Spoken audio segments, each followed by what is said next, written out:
નમસ્કાર દર્શક મિત્રો, હું છું એન્કર અર્પિતા પટેલ। દેશભરના તાજા અને સચોટ સમાચાર આપણી ભાષામાં જોવા માટે A1 અભિપ્રાય ન્યૂઝમાં આપનું હાર્દિક સ્વાગત છે।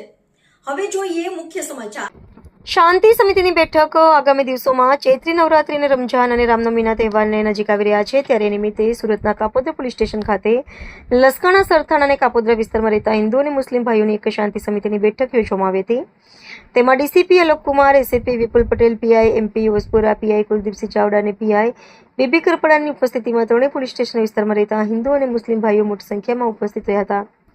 ડીસીપી અલોક કુમાર દ્વારા કહેવામાં આવ્યું હતું કે આ તહેવારની ઉજવણી ઝોન 1ના વર્ષોથી ઉજવાઈ રહ્યા છે અને આજ સુધી કોઈ દુર્ઘટના ઘટી નથી અને આગળ પણ કોઈ સમસ્યા ન સર્જાય અને કોઈ કારણોસર કોઈ પણ સમસ્યા હોય તો તરત જ 112 કોલ કરવો અથવા પીઆઈને કોલ કરવો અને જરૂર હોય તો મને પણ કોલ કરી શકો છો, પરંતુ કોઈ પણ એવું પગલું નહીં ભરવું જેથી આ હિન્દુ મુસ્લિમ ભાઈચારામાં મનમોટાવ ન ઉપજે। रिपोर्टर उदय मेहर, सूरत। रोज कापोद्रा पुलिस स्टेशन के प्रांगण में शांति समिति का बैठक रखा गया। इसमें कापोद्रा, सरथाना और लसकाना पुलिस स्टेशन के जो आगेवान हैं, हिंदू और मुस्लिम आगेवान दोनों यहाँ पे मौजूद रहे और सबको कौमी एकता बनाए रखने की सूचना दी गई। कोई भी बनाव बनता है तो नजदीकी पुलिस स्टेशन एसीपी और डीसीपी रोड पे हाजिर है, आप उनको कॉन्टेक्ट करें और सबको आने वाले त्योहारों की खूब खूब शुभकामनाएं।